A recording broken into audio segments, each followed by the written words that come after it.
What up, though? I am Jay the Gentleman. That's at JAI the Gentleman on IG. It's Wednesday, so this is a new episode of Dear Black Gay Men Podcast. This is still our short, bullshit-free step out of our comfort zone to talk about all the emotional ups and downs along the journey to happiness. Hopefully, this is our midweek reminder of how dope it is to be black gay men who love black gay men.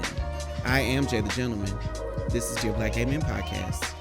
Now let's get into the episode. Every episode, I try to say thank you. I say thank you to all of you who are listening, all the DMs that I get. I keep saying that sometimes it feels like it's just me talking into a camera, but it is, and a mic.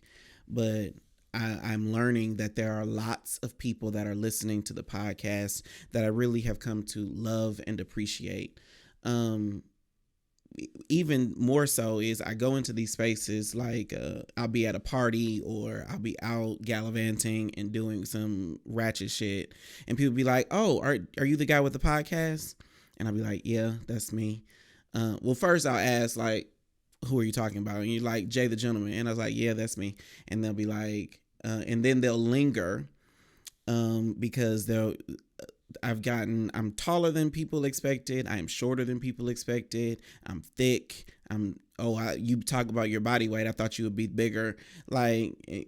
Or the most interesting thing is people will linger and be like, so let's talk about sex or dating or love or relationship, or they'll ask me a question because people think that I'm like an expert on something. I don't think of myself as an expert. Let me be very clear about that. I just think really hard about the experiences that I go through and I try to learn something every time that I go through something. And a couple weeks ago on Dear Black Gay Men Live, every Thursday I have a live show on YouTube where I'm talking to, people that I respect, people who have a different perspective about stuff that's important in our culture, I think. One of them at the end of last year was about closure. And I talked to Hakeem Asadi. But before I get to that does bring us to today's sponsor. Today's sponsor is Dear Black Gay Men Live. Check this out. Hit the notification bell because we're going live. Like that's the least of my worries. The size. Oh, I think relationships are becoming more complex. Tuesday and Thursday every week. Welcome to Dear Black Gay Men Live at 9 p.m. Eastern. Subscribe at youtube.com/@ Dear Black Gay Men. And so every Thursday, Tuesday and Thursday, I have a conversation about stuff. I've talked to like Venom, who is my porn crush, and we talked about husband dick and side nigga dick. I've talked to my pastor about dating. He is an affirming pastor. I've talked to a panel of bottoms about bottoming and bottom shame. I've talked to, a dude who's into kinks and fetishes about how he's got into that and my kinks and fetishes. And it's always ends up being a conversation where there is some kind of common ground between me and the other person, even if I don't think there ever is. Like I talked to a straight dude, and that while the conversation was not the best, there were some things that I learned from him. But ultimately, there's one particular conversation that resonated with me because it was like a full circle moment. So at the end of last year, I talked to Hakeem Asadi. I call him Dr. Hakeem, even though he is not a doctor. But at the end of the year, I wanted to talk about closure. And, everybody wants to have a New Year's resolution and blah, blah, blah. And so I also felt like I had just gotten closure from Joe, who I had been talking about on this season and last season of the podcast. So I was like, well, what is a closure and how do you get it and all this other shit? And he said something about how the person in his example, wanted this guy to tell me that they weren't interested in me, tell me that it was over, tell me. I wanted them to concretely and unambiguously say shit ain't right or we're over or whatever, when really all along his actions have been telling me quite clearly, child, he ain't into you. And I got that this past weekend.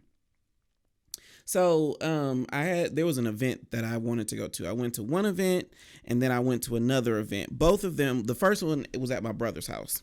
And then the second was, at a friend of mine's house. And it's a room full of people that I know, I respect, I love, not romantic love, but, I have affection for all of these people, right? But there was one person in there that I used to have a deep crush on. Deep crush on. And for a long time, I thought he had a crush on me too. And we had tried several times. Like, I remember I was unemployed. But I wanted this man. And so I borrowed money from, I took a cash advance on a credit card. I did all kind of crazy shit to take this man out on a date. We went out on a date and he didn't call me.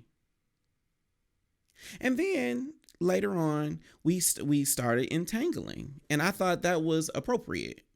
At the time, it was after Joe. I was on the rebound. He was available. We started entangling, but it never went beyond that. It was very much transactional, and I was like, that's kind of fucked up.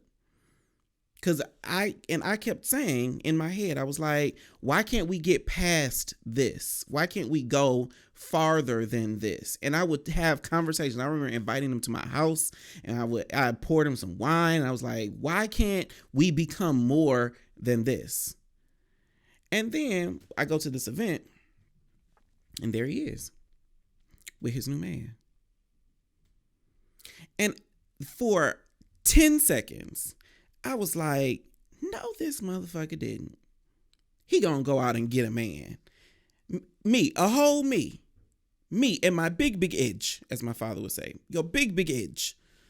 Look at you. That's what my dad would say.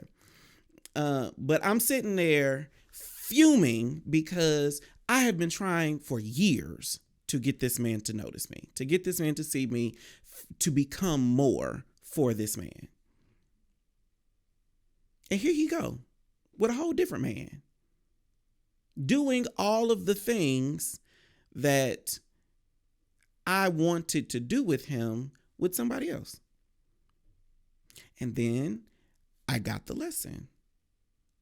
Hakeem, when I talked to him, he said, I wanted to hear. It was literally my life. I wanted to hear that I'm not into you. I wanted to hear that you just some dick. I wanted to hear that we're never going to be more than this. And then had I not gotten this lesson, I was going to be able to compartmentalize and process and be like, oh, now I can govern myself accordingly. Like, I wanted the church announcement so that I could govern myself accordingly, when really he has been telling me every day in every way, Jay, you just a piece of dick. And I didn't get that clearer until that moment. That what he's looking for, this person, I won't call his name, but what he's looking for ain't me. Clearly, because he found it. He found love in a hopeless place. No pun intended. Let me not say hopeless, because I don't know the status of the relationship he's in. I don't know if it's a relationship. I just know that he and this person were together. And I again, for 10 seconds, I'm sitting, I'm fuming, and then I'm like, oh, that's the closure. Fun fact, I could have had closure a year ago. I could have had closure 2 years ago, or 4 years ago, or 5 years ago when I first met him. And I took him out on a date and nothing became of it. I could have had the closure then, but my hard head, my lemon head self, I thought, oh, all I got to do is try harder. Oh, all I got to do is make myself more available. I got to give more. I got to sacrifice more. I have to mend myself, mold myself into whatever this person wants me to be, and then he will be with me. When really, all of that work was the sign that, Jay, this man don't want you. He might have wanted some dick. He might have thought you were cute. He might have, you might have ate his booty good or whatever we did, but he don't want you. And I was like, oh, he don't want me. Now, I think the bigger lesson is, and forgive me if I get too Oprah-y, but you know, Oprah's my homegirl. But like, our life is always speaking to us. Every day in every way, our life is speaking to us. As Black folk, we think that comes in a sermon, or it comes in, you know, a airplane writing a message in the sky, or it comes in all these things. Black people, we hard-headed, especially Black gay men. We needed to slap us in the face before we get it. We needed to send us a DM, meet us somewhere, fight us before we realize, oh, the lesson was 5 miles ago. Again, this might just be me. Y'all might be more evolved than I am. But for some reason, as Black people, as Black gay men, we need life to smack us around before we get the lesson. When really, what Oprah been saying for years, and what Hakeem told me, is true. Life, always speaking to you. And it starts in a whisper. And the whisper for me was that failed date. I took this man, let me commiserate for a minute, co-sign on my toxicity for a second. But I took this man to a restaurant because he told me he liked pasta. So what did I do? Again, I had no money, but I figured out how to pay for this date. But I found a restaurant that will make the pasta in front of you. Like, you get to see them making the pasta, and you order your dish, and they are making the pasta so that you can eat it. It's like a glass restaurant. And so I'm watching people make pasta for this man. Imagine how expensive that was for an unemployed nigga trying to impress this man. Put all that effort into it, and he ain't called me afterwards. Nothing came of it. That was the whisper, Oprah would call it. Then we started fucking quite regularly, and we couldn't become anything more than that. That was the brick going upside my head. And then here he go with a new man. That's the brick wall falling on me. I had the closure back at the failed date. It was talking to me every day. And interestingly enough, I see this person very regularly. Talking to me every day. And I didn't get it. But I finally did. So, dear Black gay men, listen. Listen, Linda. Your life is trying to tell you something if you shut up long enough to hear it.